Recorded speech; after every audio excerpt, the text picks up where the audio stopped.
are the confessions of American Christians recovering from American Christianity. This is the world we made.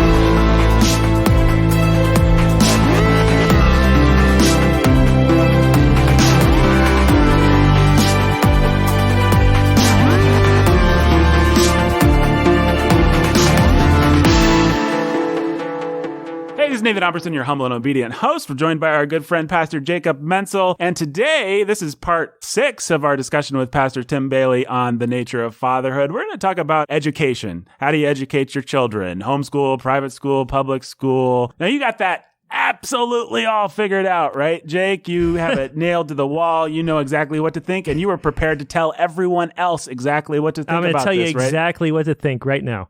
Never trust a man who says he's got it all figured out when it comes to education. But there are some principles that you absolutely have to have nailed to the wall, and that's where we began our conversation with Tim.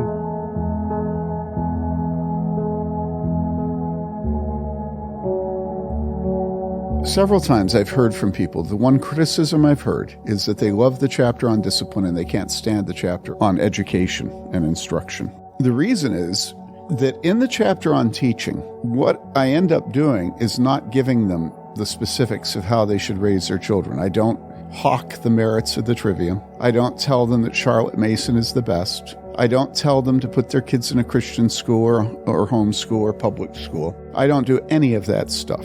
What I say is, your wife is going to try to have her personhood and meaning in life attached to the particular form of education and curriculum of your children, and you must not allow that to rule your home. And this is why people can't stand the chapter. I don't give a rip how people educate their children. Now, that's not true. If you have a high school son and you're still homeschooling him, I want you to know that that is likely to be disastrous in terms of him learning what it is to be a man. Because by the time he's a young man, he should not have the principal disciplinarian of his life being his mother, okay? Now, if you don't like what I just said, you better think about it, because if you're a decent homeschooler, you should know that before I say. And if you're in denial and you don't know that what I just said is true, then you shouldn't be homeschooling that son. There may be exceptions, like, for instance, if you're in the middle of Namibia and the closest school is 3 hours away and it's run by a bunch of witches.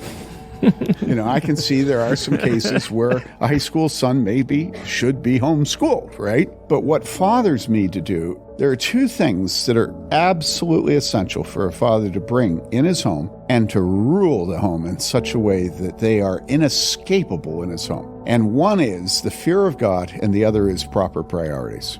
But this chapter on education, I think the reason that people don't like it is because there's almost no man that isn't under the thumb of his wife on the issue of the education of his children. I am absolutely opposed to that. The first thing that we must realize about our children is that our children are going to grow up to be who we are. Now, I don't mean that if we're a nasty, selfish brute, that they'll grow up to be nasty, selfish brutes, although that also is true. What I mean is, if we love to read, they'll love to read. If we don't read trash like comic books, but real books, they'll love to read real books. If we like to discuss doctrinal truth and error, they'll love to discuss And so parents need to realize that the one thing, after decades of our public educators in this country doing everything they can to wring more money out of us as taxpayers for their public schools and have all their studies and all their schools of education and all the different techniques they've learned and taught and everything, the end result is, what everybody knows is that if you have a meal together every night at your table, your children will get good grades and will succeed. And I just think that's so funny, No matter what we try, no matter all the studies, all the curriculum, all the value neutral, the behavior modification, the new math, the old math, the twisted math, all this stuff, what we really need to do for the education and instruction of our children is to make sure that God and His Word are number one, and then live with our children. We can do Charlotte Mason, we can do public schools, we can do homeschools, we can do Christian schools, we can do classical schools, we can do whatever we want. And guess what? It's like the old Harry Chapin song, I'm going to be like you, Dad. And guess what? He was just like his dad. And so what we have to do is refuse to become idolatrous about the method of education. And that's what I see is everywhere in the conservative church today, is that everybody holds more tightly to their form of education than they hold to Jesus Christ. Why did that become such a big idol? Oh, man, why? Well, I think one of the reasons it became such a big deal is that it is so infuriating when these teachers get paid such salaries and have such temples and the unbelievable expense that's put into public education. And our children never learn to love learning. Mm-hmm. I remember when Joseph went to South High School, a public school here, for his first year, and he took all the advanced courses he could, and he was bored. Got all A's, and he was bored. And I just made a decision that I was pulling him out of school. And the reason was the idea that a child would be schooled and would be bored. It's such a reprehensible thing to me, that educators would bore students. And it wasn't because Joseph was impossible to please. Joseph is an agreeable guy, but it's just education is so awful in the public schools today. It's just so awful. It's awful. You don't learn anything. You know, I remember reading a paper. We had an English professor in this church a few years ago, and she told me what a star pupil one of the college students in our school was. So one day I read a paper he wrote, and I think he was either a junior or senior at the time he wrote this paper. And I could not believe how awful that paper was. And he was an English major. You know, when you look at what education has done in our country, it's basically become that a college degree today is what a high school degree was when I was a child. And I think Christians are always people of the word and the book. And we love truth. We love the word. We love the Logos. We love the prophets. We love the apocalypse. We love the didactic. We love the narrative. We love, whom else shall we go to? You alone have the words of each. I mean, how could you be a Christian and not love truth and words and learning and logic and reason? How can you be a Christian and not hate modernism in all its forms? And, you know, I remember Clockwork Orange. Oh, that movie was so awful. I left that movie before it got 5 minutes into the movie. I could not bear the ugliness of that movie. Shouldn't Christians love what is true and beautiful and good? And so I think that's why. We know that God has glorified himself in the beauty of nature, in the beauty of truth, in the beauty of sex and love and marriage and the family, of gardening. And then our kids go to school, and it's like Joseph. He goes to school, and what do? Well, they have a bunch of IU students come into his class, and they take out a banana and show the kids how to put a condom on the banana. Literally, that's what happened. And I'm not worried about Joseph seeing a condom put on a banana. It didn't bother me at all, except it was just so utterly inane, so stupid, you know? And that's what publication is become. It's just simply become propaganda done by secularists who are confident that they're keeping religion out of education. And they're the most intolerant religionists there are on the face of the earth, is a well-meaning public school teacher. And I would add, who is a woman. You know, so I think that's why. I think we just hated to see learning so trashed by everybody that was doing it. And so we said, there's got to be something different. And then we discovered great books. And we read books, and man, you know, Turgenev's Fathers and Sons, you know, Dostoevsky's The Idiot. You read Thomas Hardy and you realize that the fatalism of Dark Side of the Moon didn't start with Pink Floyd. It started with Thomas Hardy. You know, you read E.E. Cummings, such delightful nonsense. You read John Donne, wilt thou forgive that? And so all of a sudden you're attached to all the godly people who ever lived. And you begin to read them, and it's the very opposite of inane. It's gloriously helpful. You know what I read to my mother-in-law? She was on the verge of death. I read John Donne poetry, that and scripture, and we sang hymns.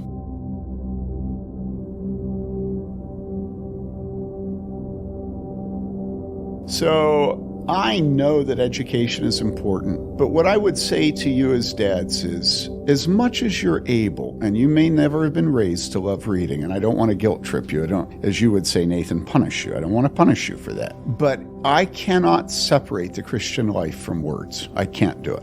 And so what you need to do is read out loud to your children and read fun books. You know, read A.A. Milne's when we were very young. James, Morrison, Weatherby, George Dupree took great care of his mother, though he was only 3. James said to his mother, "Mother," he said he, "you must never go down to the end of the town if you don't go down with me." But don't make an idol out of education. And that's my largest fear, is not that we won't love words. My largest fear is that we'll love degrees. And degrees are no indication of learning, of intellect, of logic. Samuel Clemens said that you should never allow schooling to get in the way of your education, your children's education. And what I want fathers to do is, if you're a farmer, take him in the tractor with you. If you're a pastor, take him to Presbytery. I used to take my kids to Presbytery meetings, and they'd spend the Presbytery meeting, or at General Assembly. They'd run up the down escalator and get in trouble and play in the pool, Whatever you're doing, take them with you. I know that a lot of people are going to, I don't have the freedom to do that. And I say there's a lot more freedom for us to have our kids work with us than we want to admit, okay? And your children always will grow up to love the things you love. That's what they'll do. And that's what you need to know about teaching and education. You love books, you love poetry, you love reading aloud, you love P.G. Wodehouse. Guess what? Your kids will love P.G. Wodehouse. If you love to eat together, guess what? Your kids will love each other and they'll love eating together. If you love your wife, guess what? Your children will love their wives. Now, I know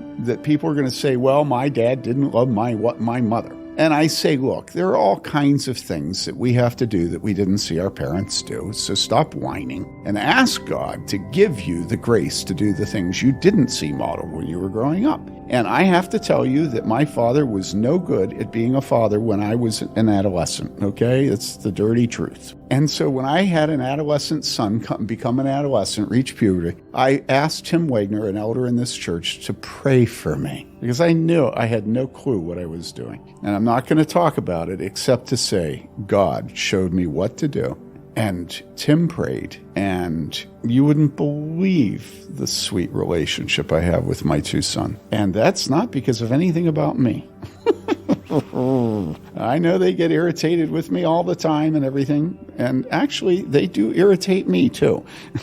But we really do love each other. So I would say the things that you can't say that you saw growing up, but that you need to do in your home, you do them. You make a decision that you're going to have 1 meal a day as a family. And maybe you only manage to do it 3 days out of 7. That's okay. My sister has a lot of things about her and me that we disapprove of with each other. And I'll be so bold as to say a lot of the things I disapprove of with her are things I think are a matter of Christian faith, okay? So it's not just light disagreements, right? But my sister, when I was having my children enter puberty, I remember her saying to me one time, she said, Tim, whatever you enjoy doing, just do it with your children. And that was one of the most helpful things anybody ever said to me about being a father. Whatever you like to do, do it with your children. And it's so sweet because it takes all the guilt tripping out of being a dad. You know, what Jake loves more than anything else is actually not his wife. Did you know that? What he actually loves more than anything else is his father's baseball. Now, I'm joking, right? You really do love your wife more than baseball, right? Yeah, more or less. And I love Jake. I think you do too. You know what I did is I went down and watched him with his son playing baseball. He was one of the assistant coaches or coach or something. And so I went down to Smithville where they have a pretty intense baseball program. Smithville, what's it called? Smithville baseball. Smithville baseball. I never knew Jake until I saw him sitting on a 5-gallon bucket flipped upside down, all shaggy and sort of hanging there draped over the bucket, talking to his son with his big ears sticking out at shortstop, right? Yep. Yeah. And all of a sudden, I knew not just Jake, I knew his father. And I fell in love with his dad from father to son to son to son. And I fell in love from father to son to grandson. And I saw Peter out there listening to his dad's instructions and trying to please his father. And I don't know. It's just, that's prettier than a teenage woman. I mean, really, the tenderness between a father and a son doing baseball. I know you didn't see this, but it doesn't mean that you can't have joy in it. And I never saw it. The idea of my dad coming to one of my cross-country meets or watching me play tennis or something, it's hilarious. My dad in a million years would never have done that. Isn't that true, though, that so much of the joys of life God gives to us by having us do as we please? And so much of being a father is learning to go with the grain of how God has made you. And your grain is completely different from Jake's. But you, in the raising of children, you need to find your grain and go with it. And with us, the grain was, taking our kids into the boundary waters, canoeing or backpacking up in the Rockies. Other people, it's going to a campground and pulling a trailer behind you and setting up the television. And I look down my nose at those people. Actually, not anymore. I used to, but I don't anymore because now I'm heavier than I ever have been and more sedentary. And now I kind of see the logic behind pulling a trailer into a beautiful place and letting the air conditioner blow up one leg and down the other, as Jerry Clowers says. Anyhow, I think so much of what my sister said, that she said, do what you enjoy with your children. I think that's a very wise statement. But going back and rehearsing, the point I want to make is, when it comes to education, read, have meals together, and your children will be you. So if you love the book, which is the Bible, if you love words, if you love truth, your children, I don't care if it's Charlotte Mason, homeschooling, the Trivium, I don't care what it is. Your children are going to be able to articulate their faith and to commend their conscience and their commitments to unbelievers. Don't worry about how you educate your children, unless it involves being a missionary and sending them away to a boarding school, and then don't do it. And if I have to explain why you've never read anything about C.S. Lewis talking about the English boarding schools, and that's what the missionary boarding schools were, okay? And so no, not boarding schools. But other than that, shoot. What Joseph and I did was, he was supposedly being homeschooled, right? Of course, we didn't ever homeschool him. Everybody in the church knew that, We just gave him books to read and sent him off to IU to take classes, right? But one day I was reading G.K. Chesterton's The Everlasting Man, and I was laughing up in my bedroom, and I came down and read it out loud, and he and I laughed together. And what's not to like about that? He was a sophomore in high school. That's the age he was. And he thought it was funny, as Chesterton made fun of anthropologists. Lampooned them as only Chesterton can. And then the fear of God. So discipline, priorities, God and the Word have taught, not your wife's thinking about what the curriculum should be or how often they should have music lessons. No, God and Scripture and church. That's another thing about priorities in education. Why is it that mothers don't feel as strongly about their church's instruction of their children as they do about what curriculum they use? I don't get that. And of course, the reason is the curriculum is focused on the mother, and she can be jealous of her children in homeschooling. But when it comes to the church, well, that's a competitor. She can't trust the youth workers. And that's such an awful thing. The fact is, I don't know where we'd be if we had not had a bunch of godly men and women helping us to raise our children, who were their youth directors, their Sunday school teachers. That whole family-centered church thing is so oppressive. It's like solitary confinement with the children. Shouldn't the children have some time that they don't have to be around their father, who's just a plain stick in the mud, and their mother, who's a control freak? Oh, man.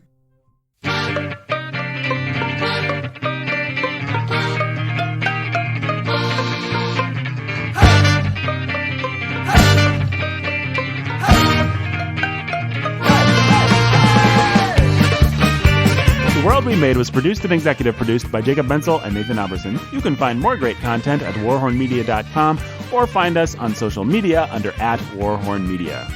And next week, guys, talk about the funnest of all fun years, the teenage years. Oh, I love the teenage years.